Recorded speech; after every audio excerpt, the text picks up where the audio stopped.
70 साल में पहला प्रधानमंत्री है जो परीक्षा के पहले हमारे घर के इन छोटे छोटे बच्चों से बात करता है। ताली यहाँ नहीं बजानी थी तो ये कांग्रेसियों को तकलीफ होती, बोले तो बच्चे से बात कर रहा है, बच्चों से बात कर रहा है। तो मैंने कहा उसके थोड़ी है,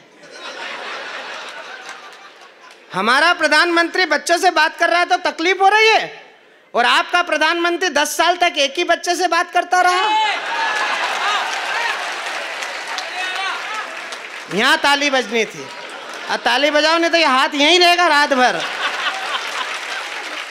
वो राम जी की कविता सुना रहे थे, यहाँ कुछ लोग बात करें, ये बच्चे अपने ही हैं आपके? भाभी जी कहाँ हैं? अच्छा, घर पे भी तुम और यहाँ भी तुम ही। ये है पति की दुर्गति, करे दोनों ने मिलकर अवेरना इन्हीं को पढ़ रहे हैं। अब ये ऐसा उपद्रव मचाएंगे तो भविष्य आपका है, लेकिन हमारा वर्तमान खराब हो जाएगा। अच्छा, अब इधर उधर का सरकार है, वो तुम्हारा ही है। वो तो डायरी का पन्ना ही मैच कर रहा है तुमसे, तो वो पन्ने बता रहे हैं कि इसी डायरी में से निकला हूं। वाह यार भाई साहब, हमारे पास भेज दो, 2-2 बहनें ये संभाल लेंगी। हालांकि इनके बड़े बड़े हो गए, अब इनको भी आदत छूट गई होगी।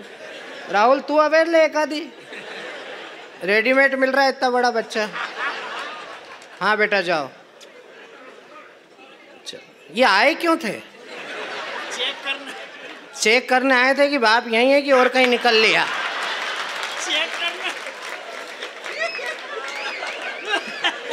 नारायण जी तुम सही विधानसभा में हो यार, तुम्हारे मतदाता बहुत जागरूक है, और महिलाएं तो कुछ ज्यादा ही जागरूक है। उन्होंने वहां से भेजा कि देख यहीं है कि और कहीं तो नहीं निकल लिया। कवि सम्मेलन बहुत काम आते हैं। अब कई लोग 7 बजे के निकले अभी तक नहीं पहुंचे, वो जब विष्णु जी खड़े होंगे तब पहुंचेंगे।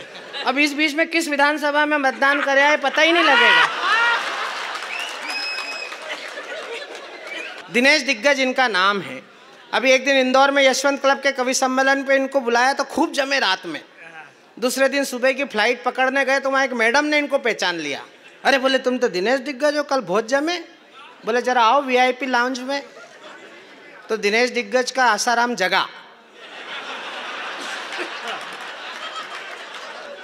इसको लगा कि आज सम्मान पूरे राष्ट्रीय स्तर का होने वाला है, तो ये भी झट उस महिला के पीछे पीछे VIP लाउंज में घुस गया। महिला अंदर गई VIP लाउंज में, वहाँ उसका बेटा बैठा था, इतना बड़ा जितना इनको ढूंढने आया था, इतना बड़ा बेटा बैठा हुआ था।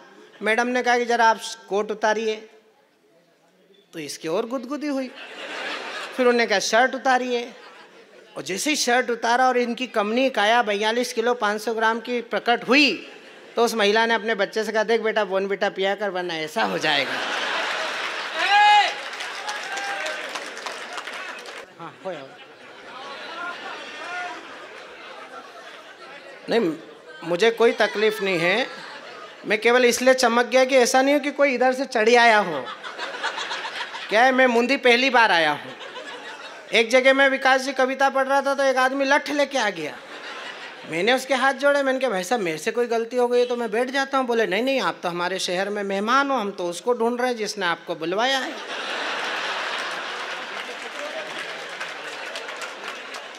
भैया आप दोनों क्या बात कर रहे हो? ए भैया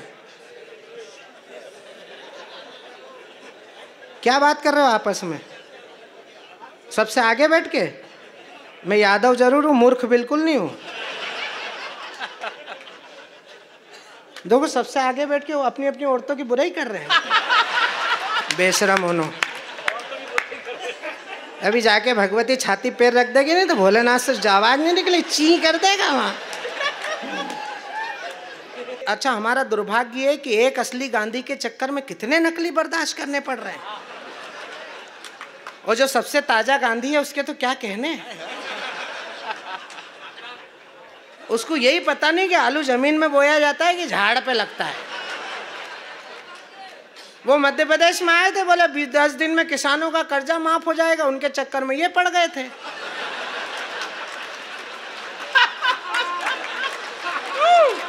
वो 12-13 महीने मामला नहीं निपटा तो फिर हमको निपटाना पड़ा 14वें महीने।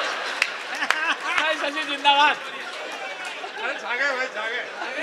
हाँ बोले 1 2 3 4 5 6 7 8 9 10 किसानों का कर्जा माफ, नहीं तो मुख्यमंत्री साफ। अब मैंने 9 महीने तक इंतजार किया। फिर मैंने नारायण भैया को फोन किया, मैंने कहा भैया 9 महीने में तो बच्चे हो जाते हैं यार, ये तो किसानों का कर्जा ही माफ नहीं हो रहा। फिर इनको ताव आया, उसके बाद ये गुस्से पे आए रडार पे एकदम। मैंने तब कहा था कि ओला वृष्टि अल्प वृष्टि से किसान जूझता था, वादा वृष्टि में फंसा के मन बहला दिया, जोर जोर से मचाया शोर कर्ज माफी का यूं माफी जैसे टाफी देके मन बहला दिया, सब का करेंगे माफ कहा था ये साफ साफ, हाथी को तो चीटी कर्ण देके बहला दिया, और देश का किसान पड़ा इन नेताओं के चक्कर में, छोटी गंगा के नाली में ही नहला दिया।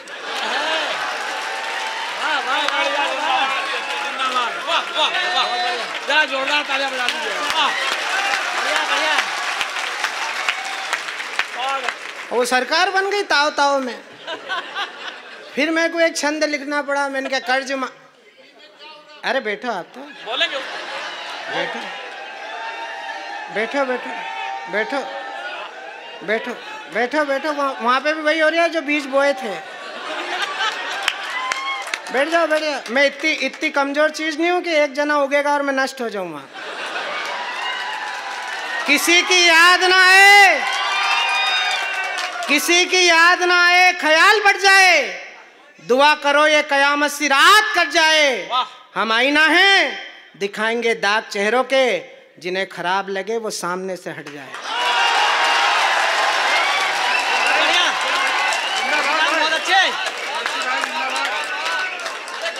कर्ज माफी के बहाने सत्ता पा गए सयाने, उनकी जुबान अभी से फिसल रही है। कर्ज माफी के बहाने सत्ता पा गए सयाने, इनकी जुबान अभी से फिसल रही है। कैसे माफ करना था और कर रहे थे कैसे, कर्ज माफी में तो मनमानी चल रही है। ऊंट मुख में ये ऊंट के फंसा के जीरा चुप कैसे, कर्ज माफी में तो धोखेबाजी चल रही है। और रो रहा है ये किसान, कह रहा है सरेआम, एमपी में मामा जी की कमी खल रही।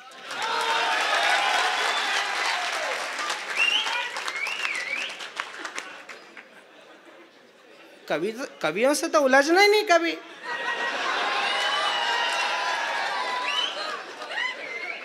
मैं इशारा कर रहा हूं, मेरा इशारा समझ जाए तो मैं जिस विषय पे था उस विषय पर आपकी गुस्से की तालियां देखना चाहता हूं कि गांधी के इस देश में भी वो समय अब आ गया है, गोलियों की भाषाओं से बात होनी चाहिए। लाड़ प्यार तो बहुत जता चुके हो इनसे, अब सीधे सीधे साफ साफ बात होनी चाहिए। वो चाणक्य के बेटे हो ये, भूलते हो काहे साथी, चोटी में स्वाभिमान की गठान होनी चाहिए।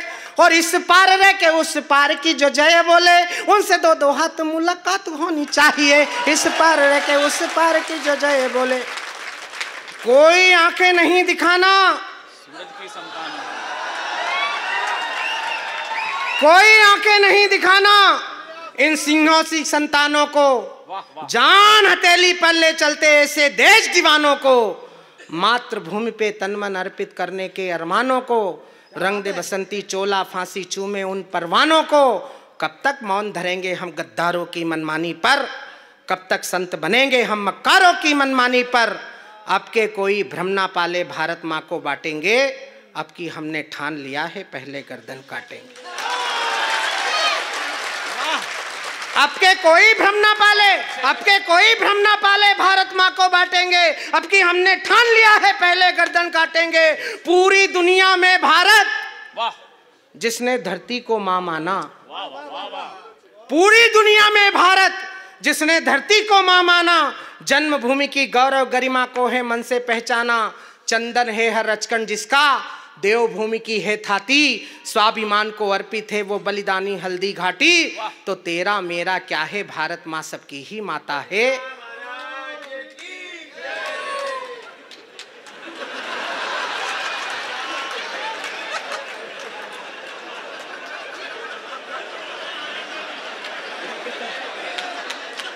जय भी भारत माता की जय भी सरकार की घोड़ी समय। जरा दोनों मुट्ठी का बांध कर एक बार बोल के बताओ, भारत माता की, भारत माता की, भारत माता की। देख लो जो गुस्सा हुए तो मुस्कुरा रहे हैं। अब तो खुश हो ना? देखो हम तो वो जादूगर हैं। कल एक कलेक्टर साहब, आज तो विकास जी पीछे बैठे हैं बहनी को लेके। विकास भैया अभी एक बीकानेर में मैं संचालन कर रहा था, कीर्ति दीदी बैठी थी, ये सब जने बैठे थे, कलेक्टर साहब सब है, ये भी कीर्ति है। अच्छा तो तुम वहां क्या कर रहे हो? इधर आ जाओ यार।